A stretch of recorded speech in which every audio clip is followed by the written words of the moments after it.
Bueno, le hacía la pregunta antes de irnos al corte y es, ¿por qué los medicamentos especializados, como por ejemplo los que son para tratar la artritis reumatoide o algún tipo de cáncer, son tan caros en Chile? Bueno, hay varios factores que pueden estar detrás. Por ejemplo, los grandes laboratorios han monopolizado su relación contractual con el Estado, han dejado sin posibilidad de competencia a los laboratorios más pequeños en su relación con la salud pública, aduciendo razones de propiedad intelectual. Y hay ejemplos como el del pequeño laboratorio Vari Pharma, que tuvo que demandar a la gigante multinacional Pfizer por abusar de su posición dominante respecto de su medicamento Tofacitinib. Pero lo voy a repetir porque estos medicamentos son medio complicados. Tofacitinib, ahí está. Luego de asegurar que su patente sigue vigente. En cuanto a este caso, un perito de la INAPI, designado por el tribunal, determinó que la patente de propiedad de Pfizer no protege la molécula tofacitinib y por ende han cobrado 4 o 5 veces más que un producto genérico, como el propuesto por Barifarma. Queremos conversar precisamente con la abogada Natalia Bejares, ella ex experta en regulación farmacéutica y representa al laboratorio Barifarma. Quiero saludar entonces a Natalia Béjares, perdón. ¿Qué tal? ¿Cómo estás? Gracias por estar con nosotros esta tarde. Hola Mirna, muchas gracias por invitarme. A ver, déjame preguntarte lo primero, ¿cómo funciona este sistema? Son las grandes farmacéuticas, las multinacionales, ¿no es cierto?, que realizan una investigación de las moléculas nuevas y que tienen derecho, por cierto, a patentar las invenciones que nazcan producto de esta investigación. ¿Cuánto tiempo dura esta patente? Sí, claro, Mirna, como tú bien señalas, el tema de las patentes farmacéuticas, ¿cierto? Tiene como consecuencia un monopolio legal, ¿cierto? La ley protege la innovación de estas grandes multinacionales al crear e innovar en nuevas moléculas para nuevas patologías y para curar ciertas enfermedades, ¿cierto? La legislación actual permite que estas grandes farmacéuticas, quienes crean estos productos nuevos, tengan un monopolio legal de 20 años desde que se solicita la inscripción de la patente. Ya, porque eso es lo que te quería preguntar. Durante ese tiempo, esos 20 años, ¿se monopoliza la comercialización? Así es, se monopoliza Nadie la más puede. comercialización, nadie más puede comercializar ese producto Correcto. y estas grandes farmacéuticas obviamente al no tener competencia fijan el precio, ¿cierto? Bajo Ujú. un argumento de que, claro, ellos invirtieron 10, 15, 20 años en innovación, ¿cierto? Pero al final, bajo ese argumento, al final se han convertido en el, no sé, top 3 negocio farmacéutico, negocio más rentable del mundo, ¿cierto? Entonces ahí, claro, aparecen varias preguntas. ¿Es ético o no el precio que fijan? ¿Debería regularse por los estados el precio que ponen ellos, ¿cierto? Sin tener competencia alguna? ¿Se infringe la libre competencia? ¿Se entorpece el mercado? ¿Hay abuso? ¿Se impide la comercialización de terceros que sí tienen derecho a comercializar el producto? Son ¿Y varias tú qué cuestiones respondes frente a y esas problemáticas que preguntas? nacen de eso. ¿Y tú qué respondes de esas? Cuando te haces esas preguntas, ¿cuál es la respuesta que tú darías? Mira, el tema se ha investigado durante muchos años, incluso la Fiscalía Nacional Económica también ha abordado el precio de los medicamentos y el mercado de los medicamentos, ¿cierto? Ha hecho dos informes, el 2016 y 2020. Primero respecto del proceso de patentes suplementarias, ¿cierto? En donde las farmacéuticas intentan extender la vigencia, ¿cierto? A veces artificiosamente de este monopolio. Y también ha hecho otro estudio de mercado sobre el mercado propiamente tal de medicamentos, que salió al aire el 2020, ¿cierto? Y en ambos informes concluye que el mercado de medicamentos debe reformularse, ¿cierto? Que hay muchas prácticas que al final impiden y entorpecen la libre competencia. No solamente el tema de las patentes, ojo, hay más factores que inciden en que los precios de los medicamentos finalmente sean muy altos y haya poca competencia, ¿no? ¿Qué otros Pero, factores, pero perdona, Natalia, es que para que nos detengamos ahí, aparte de las patentes, que ya sabemos cuál es la situación y que pueden estar efectivamente durante 20 años, ¿no es cierto?, en esta suerte como de paréntesis, ¿no?, que no se puede usar ese medicamento durante ese periodo. Pero ¿qué otros factores inciden en el alto precio de los medicamentos? mira, respecto a lo que yo he visto, yo tengo mucha experiencia en años en el tema ya farmacéutico, todos nuestros clientes son del área farmacéutica.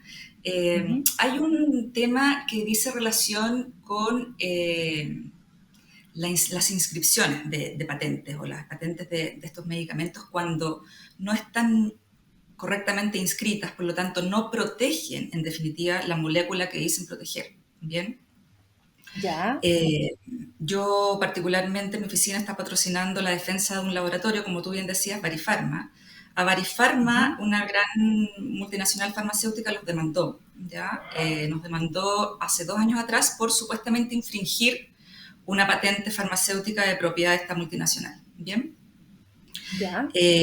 ¿Cómo se dan cuenta ellos que, entre comillas, estábamos infringiendo la patente? Porque esa no es nuestra teoría. Porque nosotros presentamos una oferta, Barifarma presentó una oferta en Senabast, ¿cierto?, respecto del Ya. producto tofacitinib, y se gana, se adjudica la licitación. Ya la oferta de mi cliente Barifarma era por 1.500 millones de pesos y la oferta de Pfizer era por 6.500 millones de pesos. ¿Bien? Entonces, Ok. dado que el precio es un factor determinante en estas adjudicaciones, Barifarma se gana esta licitación.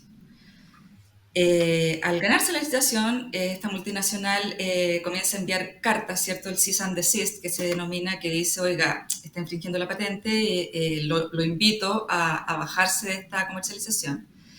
Y nos demanda. Ya nos demanda por supuestas infracciones a la libre competencia. O sea, perdón, a la patente esta de tofacitinib que ellos aluden tener, ¿cierto? Nosotros Claro. periciamos la patente con 2 peritos particulares nosotros y determinamos que la patente no protegía el compuesto. ¿Bien? Aún así, ellos solicitaron al tribunal que les otorgara una medida precautoria de prohibición de celebrar actos y contratos. ¿Bien? Con esta medida precautoria, Barifarma quedó impedido de poder comercializar el producto y de poder abastecer la adjudicación que ya se había ganado. ¿Cierto? Importó el Claro. producto y el producto está venciéndose en la bodega hoy actualmente. ¿Bien? Pero entonces nosotros quedamos impedidos de comercializar ese producto y el tribunal designó un perito independiente de INAPI, ¿cierto?, para que resolviera si la patente comprendía o no la molécula, y el perito señaló y concluyó que la molécula, o sea, perdón, que la patente que alude Pfizer no tiene el compuesto, no protege la molécula, y es más, dice, no debería siquiera el INAPI haberla registrado. ¿Bien? ¿Qué desencadena esto? Desencadena que hay una acción abusiva de parte de esta multinacional en contra de un competidor más pequeño, que en definitiva sí tenía el derecho de comercializar, porque ellos no tienen la patente. ¿Bien? Dado eso, nosotros demandamos a esta multinacional en el juzgado, o sea, perdón, en el Tribunal de Libre Competencia, aludiendo que estas prácticas artificiosas al final atentan contra la libre competencia, ¿cierto? E impiden la comercialización de este producto por parte de un tercero y le impiden participar en el mercado finalmente. Esa es como la película de este juicio que nosotros tenemos. Así veo el tema yo. Ya, pero déjame, porque es muy importante lo que tú estás señalando. Este producto de Barifarma es un medicamento para tratar, ¿qué cosa específicamente? Este producto funciona contra la última etapa de la artritis reumatoide, cuando ya ningún otro medicamento hizo efecto, ¿cierto? Estamos hablando de Correcto. enfermedad súper dolorosa, ¿ya? Ya, déjame preguntarte, ¿cuánto cuesta ese medicamento en Pfizer? Para tener súper clara la comparación y para entender la importancia que tiene esta conversación que estamos teniendo. Ese medicamento en el retail puede costar arriba de 1.000.000 de pesos. ¿Cuántas dosis ese 1.000.000 de pesos? Creo que los 30 comprimidos para el mes. O sea, ¿y es un medicamento diario? Sí, entiendo que sí. Ignoro si es Correcto. una o dos Sí, tabletas al día, 1 o 2 comprimidos al día, lo ignoro eso, imagínate. Ya, pero déjame pero no, preguntarte, ¿qué carísimo. De pasaría hecho, ese medicamento, Correcto. disculpa, para terminar, ese medicamento solo lo compra el Estado por su alto Ya, precio. Perfecto, pero si ese medicamento, Natalia, tuviéramos que comprárselo a Parifarma, que es el laboratorio que tú representas, ¿cuánto costaría? 4 o 5 veces menos. Ya, O sea, la perfecto. licitación de Synavast fue para la adquisición y el suministro de ese producto durante 18 meses. Pfizer oferta 4.000, o sea, perdón, 6.500, imagínate, 6.500 millones de pesos y Barifarma 1.500 millones de pesos. Esa es la diferencia que hay. Y el problema, Mirna, es que no es solamente este caso. El problema es que pueden haber muchos casos más que no sabemos, porque en paralelo hay otros 3 juicios que son contra otros laboratorios y que es el mismo modus operandi, o sea, el laboratorio más pequeño se gana la licitación, esta multinacional los demanda, les impide la comercialización porque levanta una medida precautoria de prohibición de acelerar actos y contratos, ¿cierto? Traba la comercialización, y lo que yo he conversado con otros abogados que han revisado estas patentes, que son por otros productos, insisto, me dicen, ¿sabes que no está Ujú. claro que esta multinacional tenga la patente realmente? Ya, pero espérame, y Eh, mientras tanto todo este litigio está en su curso y esto puede demorar mucho tiempo. Y por lo tanto el Estado va a seguir pagando mucho más por un medicamento que es tan necesario para las personas que sufren de esta patología, ¿no? De la artritis reumatoide. O sea, este medicamento entiendo que se comercializa desde el 2000, no sé si 14 o 17. Ujú. Imagínate todo lo que ha tenido, o sea, todo el sobreprecio que se ha pagado si es que el tribunal determina finalmente si es que tenía o no la patente. Si es que determina que no la tenía, que es nuestra tesis, o sea, que la patente que Correcto. tiene no contiene el compuesto, no protege el compuesto, son miles de millones de pesos que el Estado ha debido de pagar. O sea, el Estado, plata de Ahora, todos nosotros. por supuesto, conversamos hasta ahora con Natalia Béjares, abogada experta en regulación farmacéutica. Ella representa al laboratorio Barifarma en una demanda que le impuso Pfizer por supuestamente haber utilizado un compuesto, digamos, que estaría protegido, ¿no es cierto?, por patente comercial, patente farmacéutica, perdón. Quiero preguntarte, Natalia, lo siguiente, porque decíamos que las patentes duran 20 años, ¿verdad? Donde hay prohibición absoluta de poder usar el compuesto. Pero ¿se hacen extensiones artificiales? ¿Las grandes farmacéuticas pueden proceder en tal sentido también? Eh, es que yo no puedo declarar eso, ¿cierto? Pero sí, hay muchos estudios que dicen que las farmacéuticas en el intento de extender este monopolio, ¿cierto? Donde le cambian una pequeña parte al proceso, una pequeña parte de la molécula, porque dicen que se está mejorando el producto, pero hay muchos papers y mucha información a nivel internacional que señala que no corresponde realmente a una extensión válida, ¿cierto? La Fiscalía Nacional Económica también ha dicho que estas extensiones indebidas también entorpecen e impiden la entrada de competidores. Claro, me imagino que de todas Hay maneras. Ahora, ganancias. Natalia, déjame preguntarte porque cuando estas patentes ya no protegen determinadas investigaciones, ¿no es cierto? ¿De qué forma los pequeños laboratorios pueden entrar al mercado con el mismo medicamento en su versión genérica? O sea, una vez terminada la patente, el competidor o otros laboratorios pueden entrar al mercado con ese producto genérico. ¿Ya? Eh, ya, ya sea grandes laboratorios o medianos laboratorios pueden entrar al día siguiente con ese producto al comercio, digamos. Correcto, pero ¿qué dificultades hay? Porque, de nuevo, esto es un poco David contra Goliat, o sea, igual los pequeños laboratorios enfrentan, digamos, una situación mucho más complicada, por último, porque por volumen venden menos, ¿no?, que los grandes laboratorios. Ah, claro, es que ahí está también lo que te decía, o sea, los laboratorios, o sea, a ver, muchas veces están en su cierto y correcto derecho, ¿cierto? De exigir el cumplimiento y el respeto a las patentes, ¿cierto? Pero cuando hay Ujú. extensiones medias artificiosas y cuando hay abuso de acciones legales para entorpecer la entrada de un tercero, ahí se produce lo que tú mencionas, pues este tercero al final se queda con los brazos cruzados porque, a ver, tenemos que entender que estas grandes farmacéuticas tienen departamentos completos de propiedad intelectual y de propiedad industrial, ¿cierto? Ellos prácticamente que crearon el tema de las patentes farmacéuticas, Claro. ¿cierto? Saben si una patente tiene o no el compuesto y saben cómo hacerlo, ¿cierto? Y al pequeño, al competidor mediano o pequeño, que no tiene esos recursos y tampoco tiene los recursos como para, y las ganas tal vez de entrar en un juicio con estas empresas más grandes, ¿cierto? Finalmente decide desistir, ¿ya? Y eso es lo que yo vengo postulando también hace un tiempo, porque las empresas grandes, claro, envían estas cartas de cease and desist, que se llama, ¿cierto? Las cartas de cese de inmediato su actuar, ¿cierto? Infraccional. Y el más chico dice, bueno, yo no voy a entrar en un juicio con esta multinacional, prefiero este producto dejar de comercializarlo, no entrar al país con este producto, porque finalmente al entrar en juicio igual me impides la comercialización, ¿cierto? Entonces prefieren esperar hasta que se venza la patente, que van a faltar tal vez 5 años, 3 años, y, y al final la multinacional comercializa monopólicamente el producto por los años que quiere al final. Claro. Natalia, cuando uno analiza por qué son tan caros los medicamentos en Chile, por supuesto que hay un montón de razones que lo explican.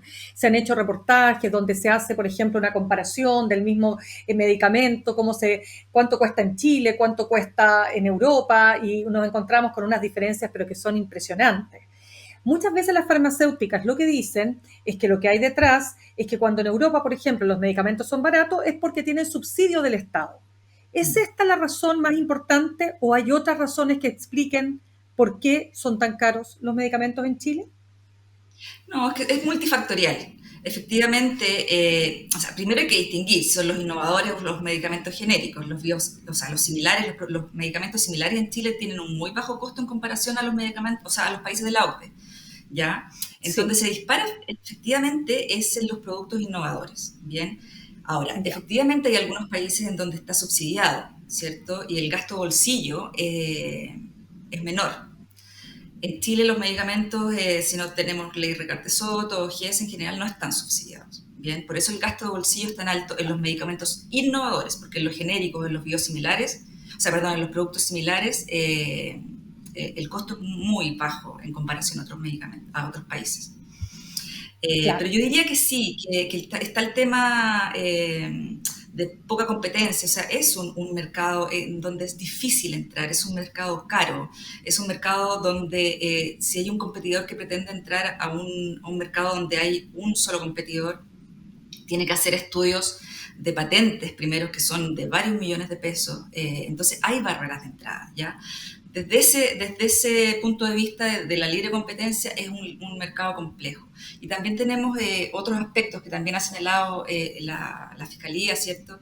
Que dice relación con la prescripción, que el médico prescribe el innovador y no prescribe el genérico de marca, ¿cierto? Entonces, una de las recomendaciones también de la Fiscalía es obligar a los médicos con alguna normativa sanitaria, sanitaria, ¿cierto?, a prescribir por DCI, que es el principio activo, y no por el nombre del producto, ¿cierto? Hay muchos factores en el por qué los medicamentos son tan caros en Chile.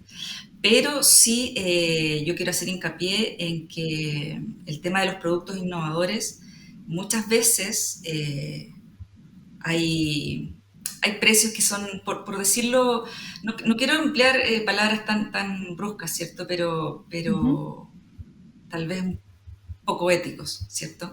Porque en esto de las patentes hay que balancear también, obviamente, el derecho que tiene el creador, ¿cierto?, de este medicamento, pero también, oye, estos productos no son zapatos, no son, no sé, un computador, ¿cierto? Estamos hablando de la salud de las personas, del bienestar, eh, de la vida de la gente. Entonces, la pregunta es, ¿cuántos casos más como el que yo patrocino hay, ¿cierto? ¿Debería el Estado, debería algún organismo público, el MinSal, no sé, hacerse cargo un poco de esto? Bueno, es No que lo ese es sabemos. un tremendo tema, porque cuando vemos que los jubilados en Chile, que reciben unas jubilaciones miserables, se tienen que gastar gran parte de su jubilación pagando en remedios, bueno, ahí tú dices algo no está funcionando bien acá. Pero que para cerrar, Natalia, déjame preguntarte por esto que tú hablabas, ¿no? De cuán caros son los innovadores y de que muchas veces los médicos prescriben un medicamento de marca. Pero uno se topa de repente con los mismos médicos que te dicen, lo que pasa es que el genérico, por ejemplo, el típico caso de la sertralina, para tratar, qué sé yo, depresión, estados de angustia, en fin, te dicen que la sertralina respecto de un medicamento de marca, no sé, te pongo un ejemplo, Altruline, hay una enorme diferencia entre la sertralina que vale 3.000 pesos y el Altruline que vale, no sé, mucha plata, no sé si son 40 o 50.000 pesos. ¿Eso es así realmente? O sea, la diferencia de costos sí es así. No la diferencia de costo, sino que la calidad del producto. A ver, muchas veces el mismo producto, ¿ya? Ahora, recordemos que nosotros tenemos al ISP, que es el Instituto de Salud Pública, que se preocupa, o sea, el medicamento, por muy genérico que sea, pasó por una revisión aquí en Chile, ¿ya? Pasó por un registro, se entregaron toda la información respectiva a la calidad y eficacia del producto. Entonces, y de hecho, por eso también se publicita tanto y se pretende que la gente prefiera también los productos similares, ¿cierto? Bioequivalentes. ¿Qué significa eso? Que cumplen la misma función, ¿cierto? Son igualmente eficaces que el innovador. Entonces, tú me preguntas, ¿es lo mismo? Podríamos decir que es lo mismo. Ya, pues Natalia Béjares, abogada experta en regulación farmacéutica, quiero darte las gracias por habernos acompañado esta tarde. No, gracias a ti, Mirna. Que estés muy bien. Gracias de verdad. Muchas gracias.